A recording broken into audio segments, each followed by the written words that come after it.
Are you running a steering committee meeting soon and want it to run smoothly? Well, in this video, I'm going to share with you the do's and don'ts on running an effective steering committee meeting so you get the results you need for your project.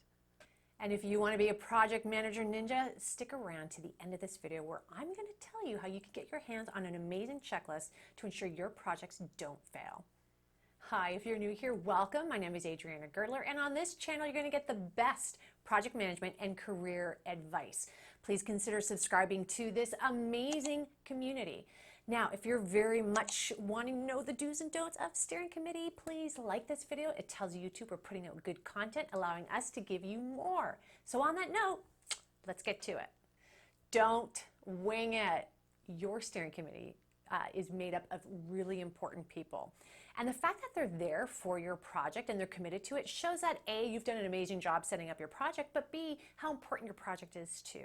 So you don't want to wing it. You want to make sure that whatever you have on your agenda, you can get it in the allocated time, because the worst thing is to have the meeting and not be able to finish stuff. And you also want to ensure that you have a PowerPoint to help with the flow. Again, you're not just walking in blind. That visual with a PowerPoint really can help. So don't wing it. They're too important. Do pre-read. Just like the other tip, they're really busy, your steering committee members. So you need to ensure that you give them the pre-read. You got to do this in advance, so at least a couple of days. Ensure that they have all the information they need if you're going to be asking them to remove a roadblock or to approve something. So if they come prepared, that's just going to help ensure that your meeting runs smoothly.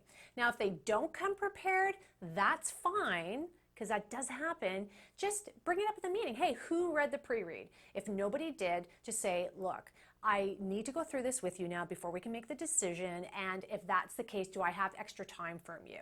And if they say yes, fine, go ahead. And if they say no, then ask them, how can we ensure moving forward we get everything done in our allocated meeting time? Again, you're putting the onus back on them, but that pre-read work that you've done shows your due diligence. Whether or not they read it, different story, but it's just going to help ensure things are smooth. Do standardize your agenda. Now, before we jump into that particular tip, I want you to not forget to stay tuned to the end, because I have that amazing download for you, which is going to help you with steering committee. So on that note, let's get back to the agenda.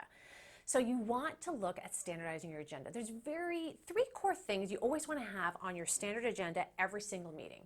Project update. These are the people who do need an update, and that's something you can give as pre-read.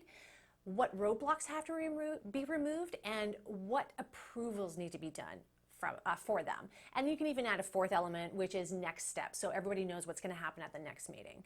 Again, very busy people. You want to come prepared. Standardizing your agenda ensures that it helps you out, because it's going to be the same agenda over and over. It's the content that's going to be different. It allows for your steering committee to know what to expect, and so that when you do give the pre-read, they know that they're now getting fine-tuned with the information prior to entering the meeting. So that is really helpful from an efficiency standpoint and ensuring that your meetings run smoothly. Don't hide the facts. When you are sharing information and updates with your steering committee, tell them exactly what's going on. If you have risks, tell them of the risks. If there's issues popping up, tell them of what those are.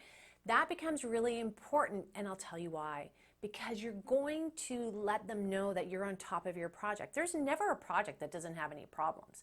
And if you ever come across a project that's perfect, I would really question the monitoring and the execution of that particular project.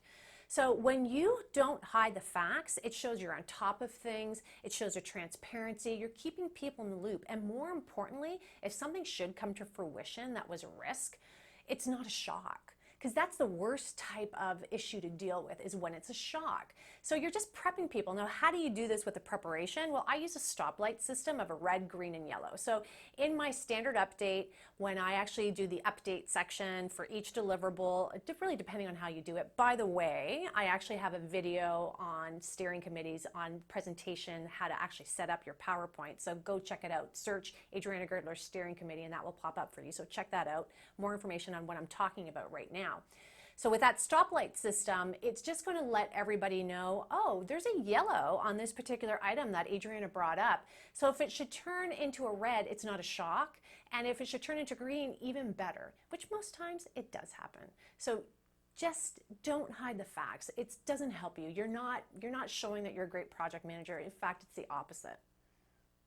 Do use their authority to help you move things forward. You have a steering committee for a reason. It's not there just to get people together. It's to use their leverage, their knowledge, the fact that they're senior executives, the power that they have to make things move forward from a resource perspective, a budget perspective, a timing perspective. So the key though is just don't dump everything on their doorstep. You need to ensure that you can get most of it done. When you bring something to them from a roadblock removal perspective, it usually is something you yourself and your team can't resolve, and you now need their intervention.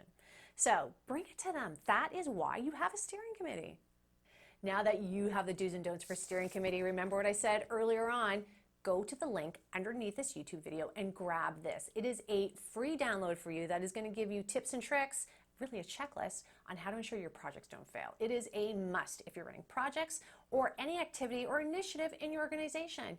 Please do it. It's just going to help you. If you learned something new from this video, please give it a like. It tells YouTube that we're putting out good content and allowing us to give you more great videos. Now, it's your time to share. Do you have anything that you would add to this do and don't list for your steering committees? Please put in the comments below. Until the next video, see you later.